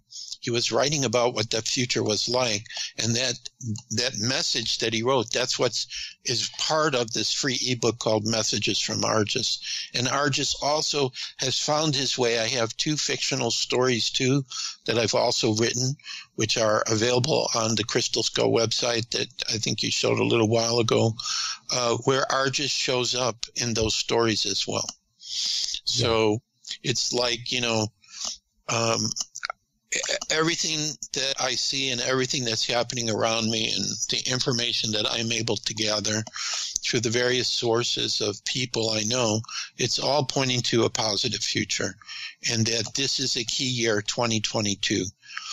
And, we could talk about, if you want at some point, what are some signs that this is actually happening? Because there are some signs that are showing up now. I was just about to say, let's get into not only some signs that this is happening and what this change is, but how it brings us to, like you were saying, that new monetary system that we end up living with later on.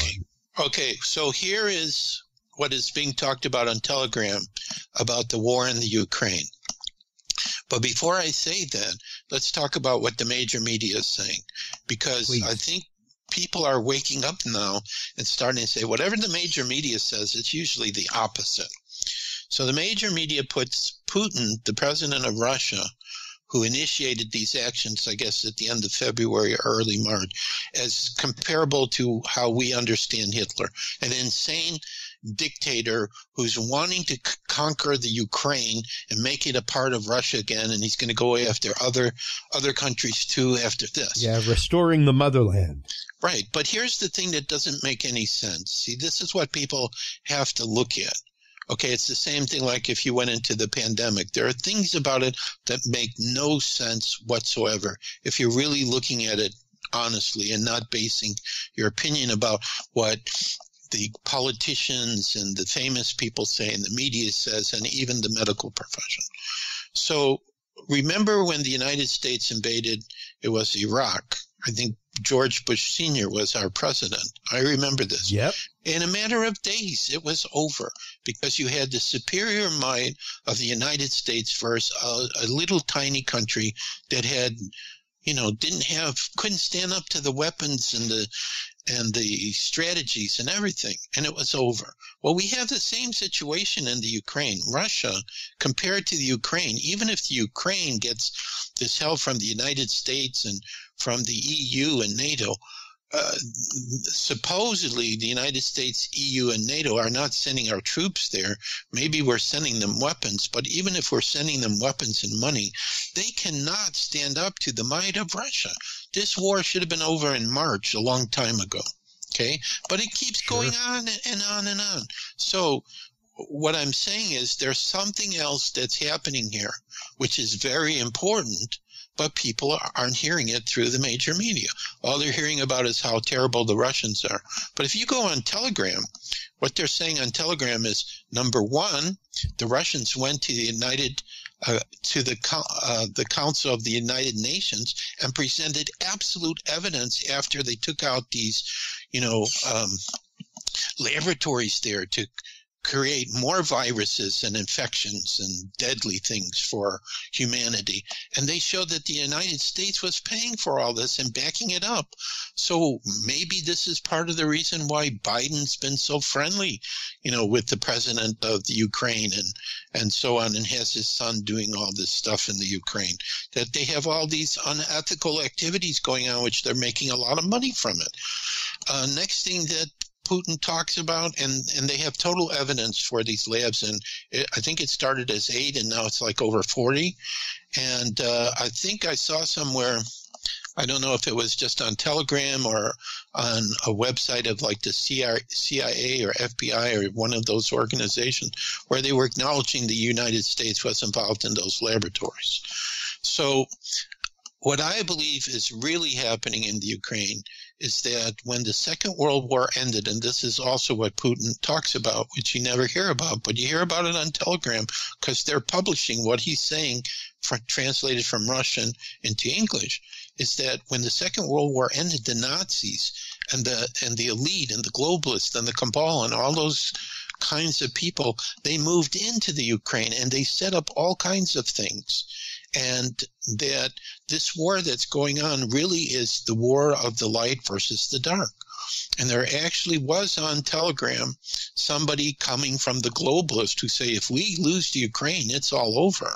Meaning that if you believe this, and this is what I feel very strongly about and what I see going on, that these very wealthy people, they pretty much are in charge of every major company and major category, all the major things in our life, that they've been basically in charge and controlling.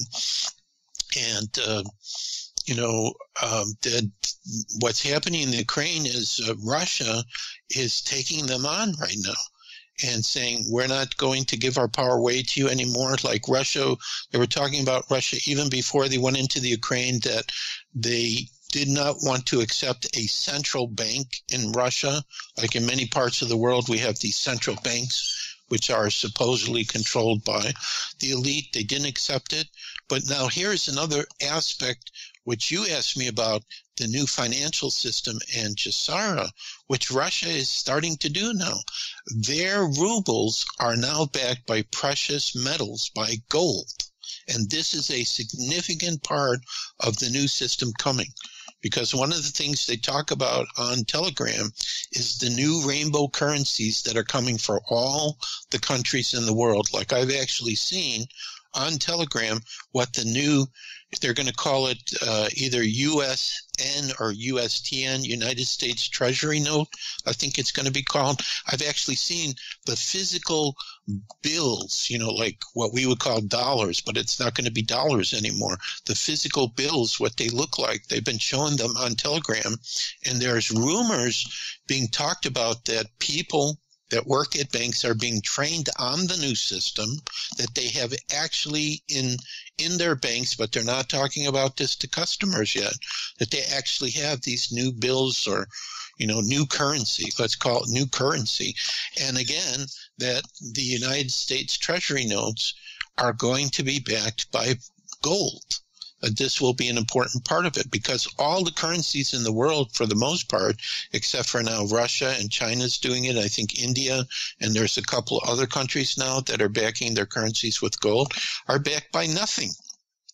So another aspect of the new financial system that's discussed which of course many of us are familiar with now, but we're not sure what to do with it, is the cryptocurrencies, the digital currencies. Also, those have nothing that backs them. So like, when Bitcoin used to be worth, I think it went up to $69,000 per one coin. And now I think it's down to around 20,000. It's dramatically dropped in the last couple of months. There is a major dip going on in crypto right now. However, I will say this, and this is just as somebody who mines Ethereum. Through mining, I am actively increasing the length of the blockchain that I'm helping mine, which is thereby increasing security. So there is at least, it's not like an arbitrary value. There is at least a value there.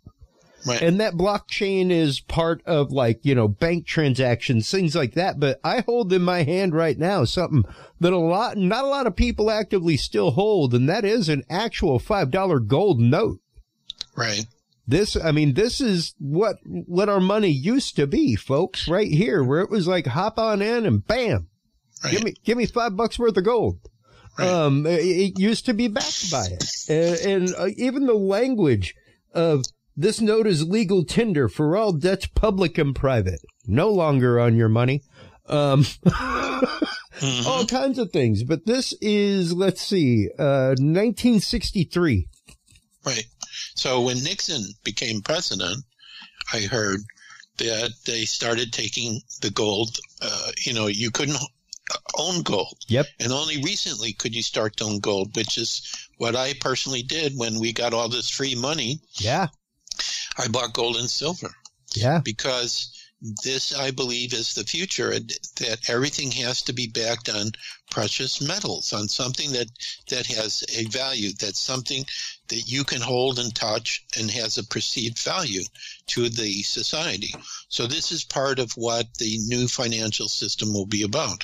So the new currencies coming out, there will be a computer system which they call QFS, Quantum Financial System, which according to what they're saying on Telegram, that this system is in charge right now, the SWIFT system, which is the old system that I didn't even know existed until I went to Europe and I had to convert my euros to dollars. I had to use the SWIFT system to do that. It's already been taken out. Now, again, a lot of the information that I'm sharing, I don't have some secret source or whatever. I'm trusting that Spirit is going to guide me to the right video, to the right channels on Telegram, to receive the information that's going on.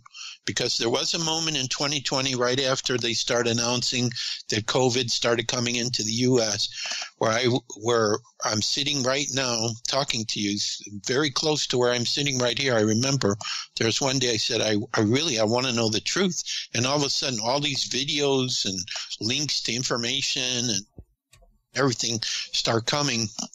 Yeah. And so I make it my duty that every day I go on Telegram and I look at the channels to stay abreast, because like you said, many of the social media and the major media, what they're telling us, they're covering up what's really going on behind the scenes.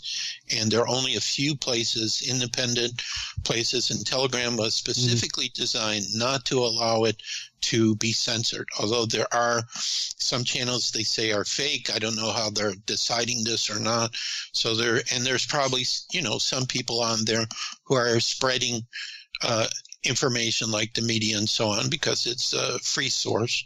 I'm very hopeful that what's going on with Twitter right now, and this gentleman who's getting ready to buy it, that this is going to be the beginning of major change as well. And I'm also signed up for Trump's new social media, Truth Social is what it's called.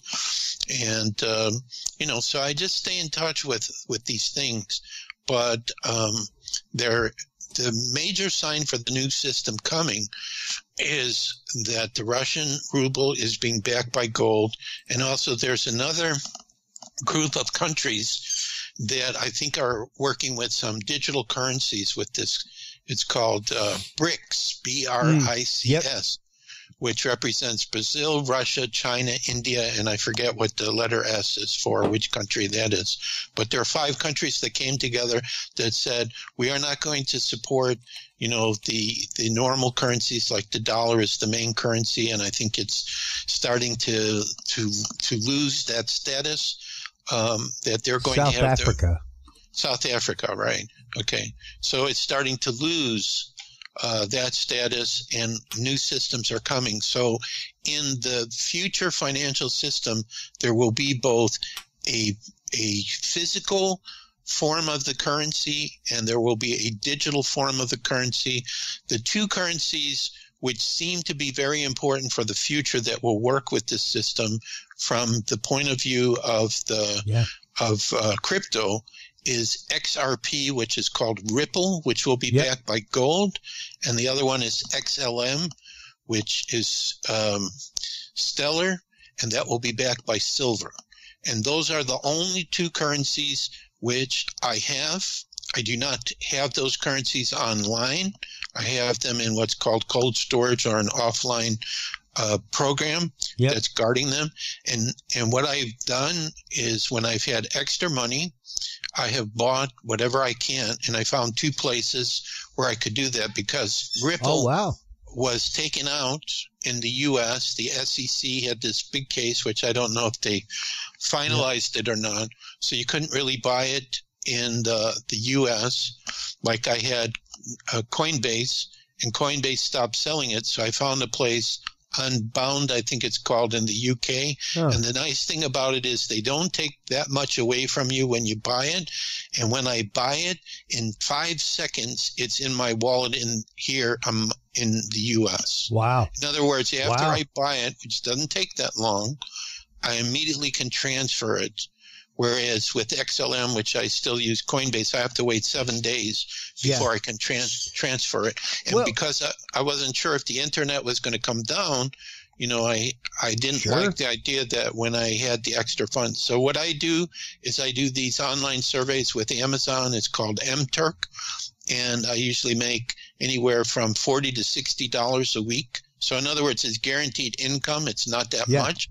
But these coins right now are both under $1 in value. If they went up to $10 in value, one of them I have 2,300 coins now, the other 1,000. Well, that may be all the money that I need. And they're saying too that the price of things will greatly go down to the prices of the 1950s, like 1955. I keep hearing, which is interesting because that's the year I was born. So a house right now they want 400,000, 500,000. Oh yeah, things have gotten to a point where there is no option for the bubble other than to pop. Right. You have pushed things to the max with the squirrely math that you use to figure out inflation. Right. And we are no longer based on anything physical. And that, I am a proponent of, and it shocks a lot of people, but it's through my experience with mining, that I have become a proponent of crypto. Yeah. And with the concept and with the idea that we could all, Joshua, on our phone, have access to our wallet, same way that we do our bank account, except it would be a government wallet. Right. Fine. They've already got access to your stuff, folks. Sorry, but like long before they had told you that the banks had access, they had access. Like a decade ago, they had access to everything. And in addition to that, you could also put like your rank voting on here. Yes, exactly. There would no longer be, hey, I need to take the day off so I can go stand in line and vote. Like that would totally actively change the way that the working man's vote is represented in America. Right. So it means that in the future, everything to do with finances will be done in that way in a secure environment. Yep. The transaction will happen almost immediate. Like, every time I get a big chill when 5 seconds, all of a sudden I have the Ripple that I purchased that came from a place in the UK. 5 seconds. It blows my mind. That it will be even faster than that. It'll be instantaneous.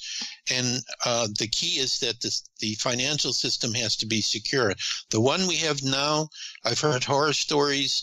Some people, I think they call themselves white knights, were claiming how the globalists and the elite, because they had total control of the current financial system, somebody would do a transaction for millions of dollars and all of a sudden it would just disappear.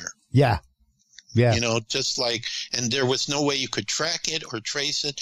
This will be impossible, which also means, too, we'll have a more advanced internet, which will also be secure, new computers, new phones, new everything. And this is what I'm very excited about. And I believe all these technologies already exist, that the elite and the globalists have had it for more than 50 years.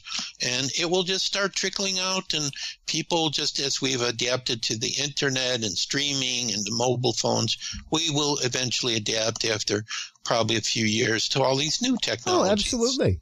You know, and we'll have free energy, which, you know, it would be one of the subjects we would talk about in the center of Tartaria, a civilization that existed before, who had this. And, I mean, it's going to be an amazing world. So this is the key thing I say to everyone listening, which I say on all my interviews. Even if we do not know, today is June 26, 2022, how we're going to go from now to 2037 to 2040 to be in paradise. All we have to do is like 5 or 10 minutes a day, just go in meditation and visualize what would the world be like, what that you would like to see, where we have all this peace and harmony. Just see that like every day. And what will happen is one morning you will wake up and you look around and that's the world that you're going to see. Yeah. So I'm absolutely positive because of the communication with my future self.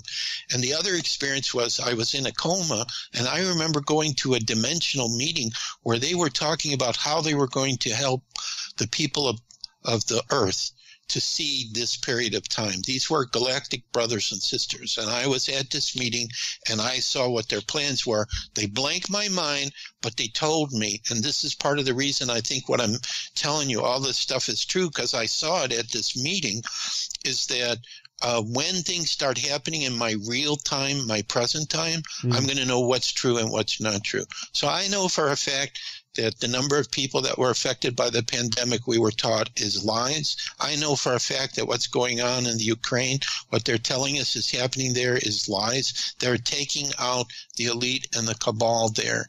It's a major spot for them. And I will also tell you, too, that I have seen pictures on Telegram of the capital city in Kazakhstan, and there's another one, Turkestan or something like that. These are definitely cities built by the Tartarians, which they did not destroy, and you've never seen them on the news ever. And this may be part of the reason why the people rebelled in Kazakhstan and they took out their government, is because, you know, they were tired of the tyranny that was going on. And also, too, there are these two, I don't know if you call them states or geographic sections in the Ukraine, which were rebelling, which the Russians initially acknowledged right away when they came in. So to me, these are like all different signs that we are moving toward this period of time. So I don't know where we are in our time for the presentation, but I would like to make sure that the people listening have a way to contact me. Oh, absolutely. Yeah. Okay, so for the Center for the Advancement of Humanity, I just use my Crystal Skull email because we haven't set up our own website yet. I do have an email for the center, but it's very complicated. So if you would like to learn more, if you'd like to learn about our Rumble channel or learn about what we're doing on Telegram, or there is a webpage I have too that kind of shares it, or maybe you want to help us and participate, or there's many countries that we do not have a family member in that's holding the energy for, feel free to get a hold of me at crystalskullexplorers@gmail.com. And that's crystalskullexplorers@gmail.com. Of course, I'm Joshua, so feel free to write. If you're interested in getting any of the 6 free ebooks that I've been offering to all the people listening to these presentations, again, send me an email. I have a free ebook on crystal skulls, Tartaria, Flat Earth, the messages from Argus, which is I've been talking about, so you could get more details about how I contacted Argus in the future, what his message was he sent me, and more about that meeting I attended. I also have from May of 2021 a book that's kind of doing a high-level overview, talking about these situations, which I think a lot of what I talked about back then is still valid now. And then I have one more about, are we in a computer simulation? So any of those free ebooks, all in PDF form, if you email me and get it to me, I'd be happy to send it out to you. And if you're curious about crystal skulls, we've got carvers in China and India helping us make skulls, and we have some here. We can help you get your own crystal skull as well. So, yeah. So this is, and of course, Chris has one of the skulls made by our Indian carver, which he keeps telling me how much he's been enjoying. I love my skull. It sits right here all the time. It's with me every episode. Right. So hopefully it's inspiring him with more episodes. Absolutely. And I'm so honored to have Chris as one of 3 online kind of like shows that are supporting the center. So, and Chris has helped us. As you see, there's a new design for our logo there, which Chris did. And he's going to be helping us with for our videos, the beginning. So the whole key to what's really going on right now, if I could summarize it at the end, is that we're starting to find extended family and work together and do what makes us happy and make a difference in the planet. And there's one last message, if we have time, that I'd like to give. Absolutely. Okay, so on Telegram one time, I see this document. It's like a secret document by the globalists. And if you want to participate in all their dark projects and get all this money and everything, you have to sign this document. So there are 2 keys. Where's this document? I want it. I think I have a link to it in one of the free... I want their horrible, horrible dark money. Okay. Well, anyway. I'm just playing. Yeah, I know. You're a kidder. I'm used to you. So, and besides the fact we need to be, joking and having fun. We can't just be serious. Well, yeah. But there, I have seen a couple of these, like what you're talking about, where quite literally people are invited to come be part of the cabal that is going on. Sign your life away to the devil, literally. Yeah. So this particular document I saw is explaining their strategy of how they're deciding what they're going to do. So most of it talks about and uses the word poison. So all we have to do is look at what's happening with COVID and the pandemic, which is, I think most people know they created this virus, number one. Whether it was done in a laboratory in Wuhan or not, I don't know. Could have been done in the Ukraine. Definitely tinkered with. Yeah, so they brought it up because they needed an excuse so they could take away all our jobs and, get us locked down and everything like that. Even if the poison to which they are referring, Joshua, is the poison and vitriol that we have toward each other that has been sown over the last 2 years. Right. But the key that they kept stressing is that when they came out with this poison, then they would give us a solution, which would be more poison. So the solution is the vaccines, which, again, go on Telegram, and you'll see many videos from people who were greatly affected that took these vaccines. I knew, and my wife, Katrina, we both knew we have nothing to do with this. This is absolutely one of the most horrific things that we've ever seen in our lives. Stay away from it. And so we've never had any problem with it, never been afraid to walk outside with a mask, without a mask, doesn't matter. We know that we're protected. But here's the other part, the second part, which blew me away. They talked about prime creator. Now, why would people who believe in, all these dark energies and the devil and Satan and so forth, talk about prime creator? It means they know that there is a prime creator. Okay. So this is what they say, and this is what I know is the situation now, which is part of the reason why everything is shifting also. They say this is the most secret of secrets. Prime Creator allows us to do what we're doing, to create the world the way that we want to, where we don't have to care about other people, if the majority of people on the planet agree with what we tell them to do. And Prime Creator will not intervene. But if the majority of people on the planet say no, say we will not do this, we do not accept this, then I will come in and you will lose everything. This is what is happening right now. The majority of people, all you have to do is look at the protests, at the mandates and the lockdowns that have been going on in major cities all over the world. And the contact I have with the Galactics, the telepathic contact with the Galactics, who are overseeing the center and have been helping me with all of my spiritual work, they said more than 50% of the people on the planet are saying no. So this is very, very important. If anyone is listening to this and you agree that all this madness that's going on are this elite and cabal, trying to convince you have to do things. If it doesn't feel right, if it's immoral to you, say no. If enough of us say no, they lose everything. Yeah. So this is the key. And I think this has already happened. We're past this point now. And this is why everything's starting to fall apart. They're saying the stock market's going to fall soon, that this change with Roe and Wade is a part of this, that the crazy stuff that Biden's doing here in the United States is a part of this. They have to wake people up. People will, because of Roe v. Wade, things like that, they will start to vote with their money, guaranteed. Right. And you will start seeing things fall because of the revocation of money. Right. And the money has to change. And they're saying that when Jassar comes, everything will be on an equal basis, like the currencies of all the countries will be of an equal value. So no one will have an advantage, okay? Yeah. So that it makes it that we get to a point where a person who, like today, who's very wealthy and can buy whatever they want, that condition will not exist in the new system, because everyone will have enough wealth to have a peaceful and harmonious life, to be able to live the way that they want to have the freedom. We'll have contact with our galactic brothers and sisters. Some of us will go visit them. They'll come down here. We'll work with them. So this is where we're headed.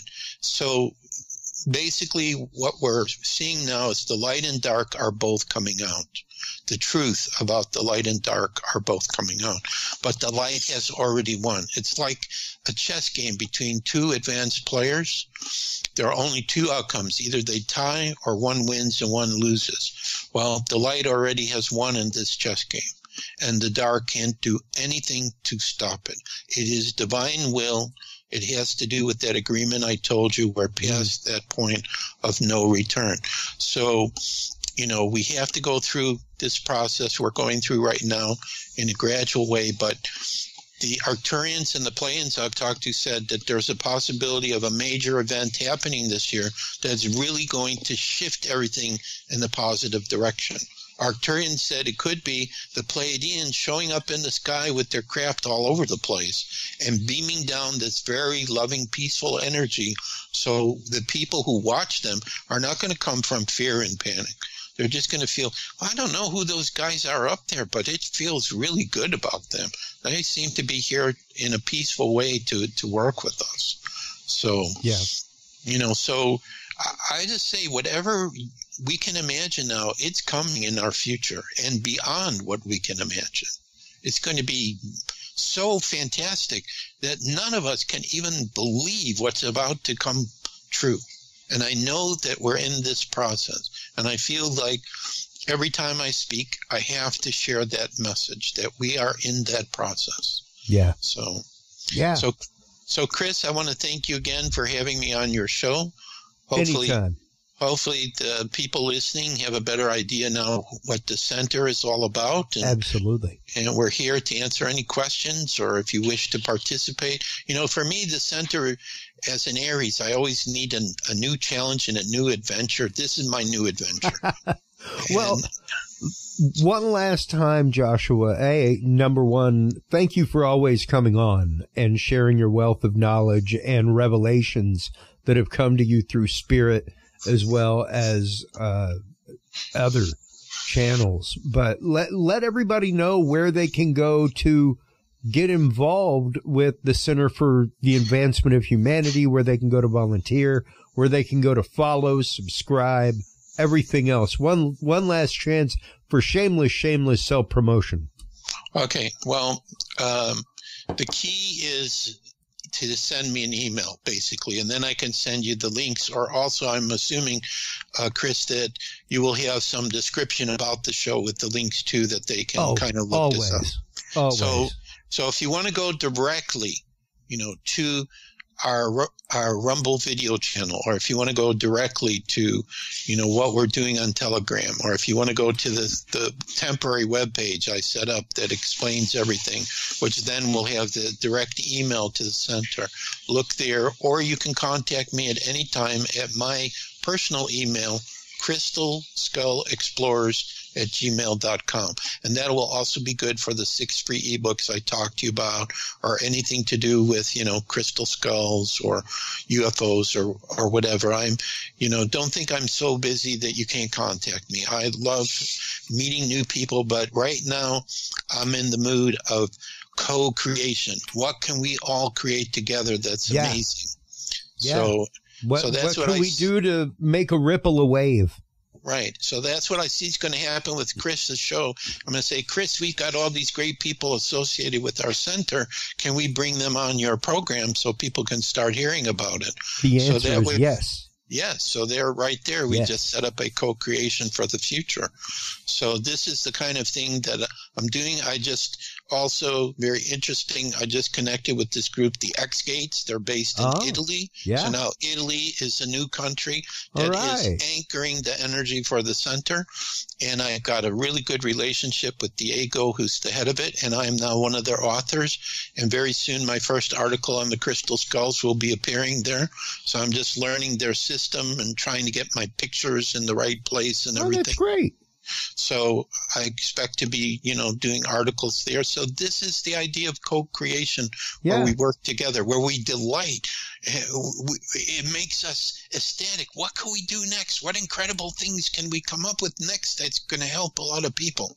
Yeah. So I think as more and more people see this positive future, this is what's going to bring it faster and faster to our world. Absolutely. It is quite literally a Tom and Jerry cartoon and a snowball. It starts with something small at the top. Exactly. And it takes effort. Right. So my excitement is not made up. Same. Dear extended family listening here, this is coming. It already exists behind the scenes.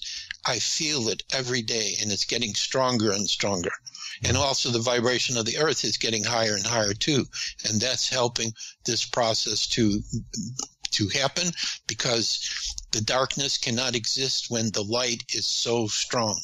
And that's where we're going towards. Absolutely. Well, Joshua, thank you so much once again for coming on and sharing everything about the Center for the Advancement of Humanity. Make sure to stop on by, check them out at all the links supplied by Joshua there. We'll, of course, have links up in the episode post for this. Joshua, take care of yourself. Please do hold the line while we close things out. While you are online checking out everything from Joshua and the Center for the Advancement of Humanity, make sure to stop on by Curious Realm. CuriousRealm.com is the website, folks. There's where you can find all the episodes. That's where you can follow us on social media over here. That's where you can subscribe, like. That's where you can donate, believe it or not. You can go and become a sponsor as well. Stop on by.